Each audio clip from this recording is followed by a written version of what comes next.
Mighty beyond words is the flame of the cosmic, hanging in plains, and known to man, mighty and balanced, moving in order, music of harmonies, far beyond man.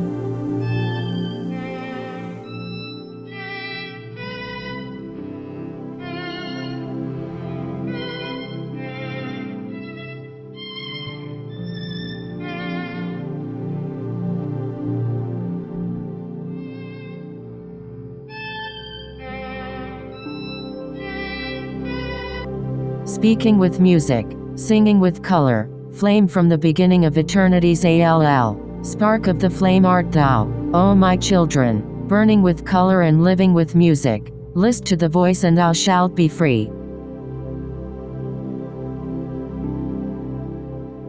In this matter of discovery in hand, and chiefly of these most northerly countries and isles, have caused me, since the last year, to send into diverse places beyond the sea, and to men there in our age rightfully esteemed, to wit thee, honest philosopher and mathematicians, Gerardus Mercator, and to that learned geographer, Abrahamus Ortelius, whose company also, since my first letter sent over, I have had of late in my poorhouse at Mortlake, and of the other in my youth, sufficient record is published of our great familiarity.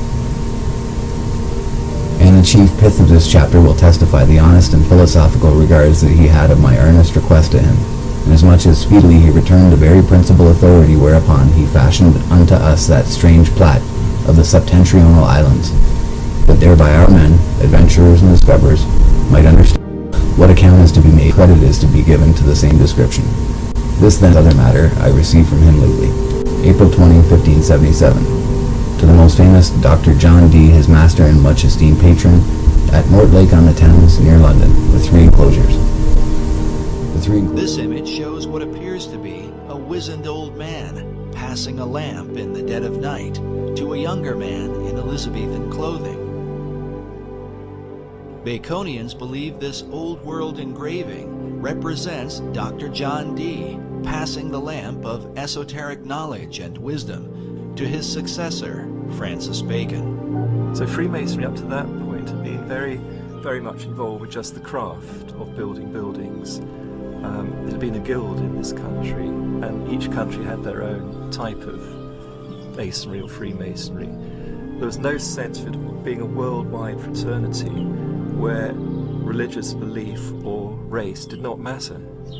Before that, it had been very racial and very religious, but Bacon turned it into a truly international society.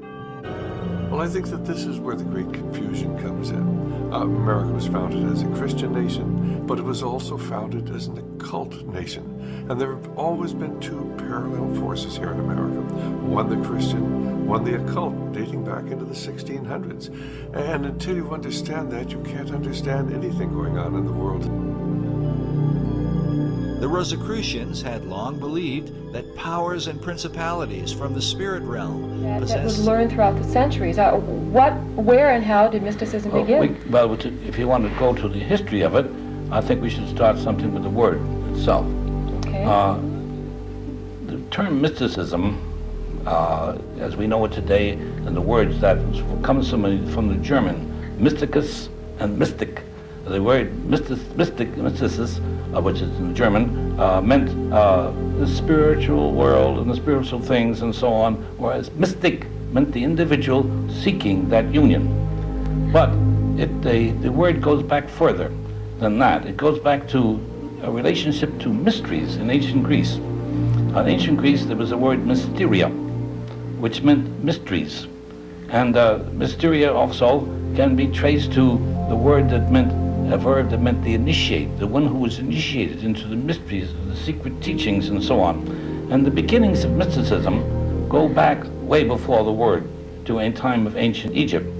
Now, if I may deviate for a moment, we can take Plutarch's references to the Osirian rites in ancient Egypt. Osiris was a god. He was murdered by his brother Seth.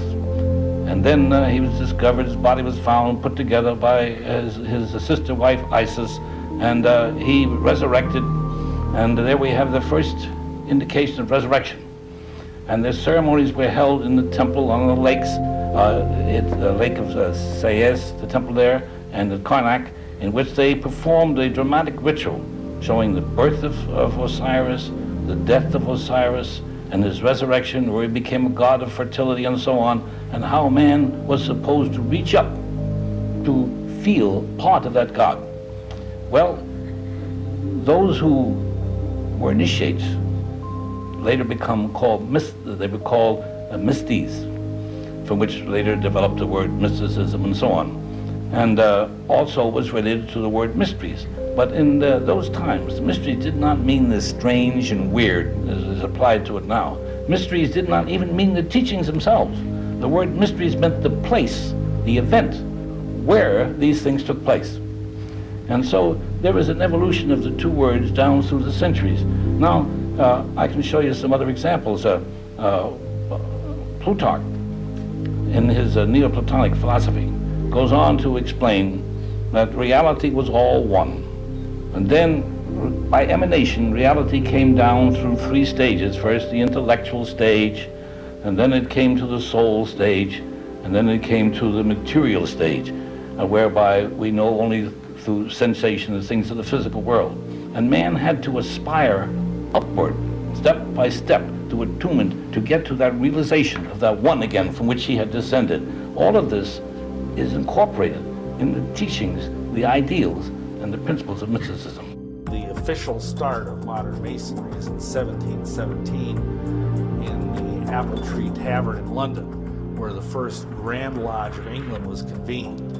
And that's called the Mother Lodge, because essentially all English-speaking lodges precipitate out of that. For example, all American lodges, all the different Grand Lodges of the different states, all ultimately owe their allegiance and their warrant to the Grand Lodge of England. Consciousness free is fused with the cosmic, one with the order and law of the ALL. Knew ye not, man, that out of the darkness, light shall flame forth, a symbol of ALL. Pray ye this prayer for attaining of wisdom. Pray for the coming of light to the ALL. Mighty spirit of light that shines through the cosmos, draw my flame closer in harmony to thee. Lift up my fire from out of the darkness, magnet of fire that is one with the ALL. Lift up my soul, thou mighty and potent, child of the light. Turn not away, draw me in power to melt in thy furnace, one with all things and all things in one, fire of the life strain and one with the brain. William Gilbert, the 24th of May 1544 to the 30th of November 1603, also known as Gilbert, was an English physician, physicist and natural philosopher. He passionately rejected both the prevailing Aristotelian philosophy and the scholastic method of university teaching. He is remembered today largely for his book De Magnete, 1600, and is credited as one of the originators of the term electricity. He is highly regarded for original experiments in electricity and magnetism and for his advocacy of the experimental method. He preceded Francis Bacon in his opposition to the methods of scholasticism with its emphasis on dialectic and the syllogism as a method of discovery. Gilbert was an early defender of Nicolaus Copernicus, not with regard to the sun-centered planetary system, but as to the diurnal motion of the Earth. His theory of the magnetic influences of the sun, moon and planets influenced Kepler's preconception of gravity. There is geometry in the humming of the strings. There is music in the spacing of the spheres. The idea that the proportions in the motion of heavenly bodies are in agreement with those of musical harmony, known as the music of the spheres, goes back as far as Pythagoras, and remained a central theme of philosophical thinking for more than 2 millennia. Kepler's third law tells us that the frequency associated to a planet is inversely proportional to the square root of the cube of the radius of its orbit. For example, the frequencies of the Earth at the aphelion and perihelion are respectively of about 3.02 times 10 to the negative 8 and 3.18 times 10 to the negative 8 Hz, definitely outside the audible range. However, what matters in harmony is not the absolute pitch, but the relationship between two separate pitches. Since the ratio of the two frequencies equals 1.053, Kepler could conclude that the sounds of the Earth at the aphelion and at the perihelion are separated by a semitone, like E and F. More generally, by using modern astronomical data, we obtain. Here, the pitches have been transposed and associated to musical notes. Mercury sings the coloratura as a treble and with an extension of an entire octave because of the great eccentricity of its orbit. Venus and the Earth sing as alto. Due to the very small eccentricity of its orbit, Venus remains almost in unison, mumbling a single tune. Chemists have made a philosophy out of a few experiments of the furnace, and Gilbert, our countryman, hath made a philosophy out of observations of the lodestone. Francis Bacon, Novum Organum, 1620. Gilbert has himself become a magnet, that is, he has ascribed too many things to that force and built a ship out of a shell. Francis Bacon, Novum Organum, 1620. Gilbert shall live till lodestone cease to draw, or British fleets the boundless ocean awe. John.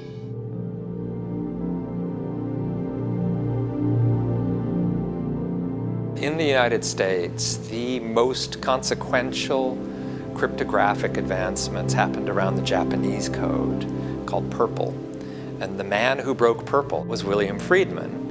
William Friedman did not start by studying 20th century codes. He started by studying Edgar Allan Poe, William Shakespeare, and Sir Francis Bacon. And his first work in learning about how codes and ciphers work came through a systematic introduction to the writings of Sir Francis Bacon.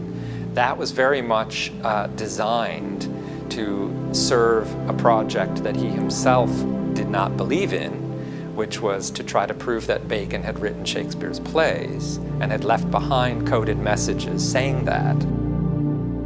And all of a sudden, they are turned to by the government to not only break ciphered documents that were being sent to them, but to use Bacon and these 16th, 17th century techniques to teach a whole new generation of military, practical, mathematically driven code breakers. And Friedman leads this team who he has trained and taught to break the Japanese code. The Bacon-Shakespeare controversy, with the teaching of Sir Francis Bacon in particular, those absolutely changed the course of the 20th century. The story gets very interesting. In 1558, Elizabeth Tudor was the Protestant queen under a fierce battle with the Catholics. She found a note on her pillow threatening her life. She adopted a strategy. She would be the Virgin Queen, married only to the state. They fell for it. Secretly, her lover was Robert Dudley. And conveniently, she located his bedchamber so that it adjoined hers. December 1560, few people had discovered that the queen was pregnant. She secretly exchanged vows with Dudley. Then she had the baby and took it to a trusted, highly trusted couple to raise. She named the baby Mr. Francis Bacon, telling the couple that this baby would be highly gifted. Deep in earth's heart lies the flower, the source of the spirit that binds all in its form. Or know ye that the earth is living in body as thou art alive in thine own formed form. The flower of life is as thine own place of spirit, and streams through the earth as thine flows through thy form, giving of life to the earth and its children, renewing the spirit from form unto form. This is the spirit that is form of thy body, shaping and molding into its form. Know ye, O man, that thy form is dual, balanced in polarity while formed in its form. Know that when fast on thee death approaches, it is only because thy balance is shaken. It is only because one pole has been lost. Know that the secret of life in Amenti is the secret of restoring the balance of poles. All that exists has form and is living because of the spirit of life in its poles. See ye not that in earth's heart is the balance of all things that exist and have being on its face? The source of thy spirit is drawn from earth's heart.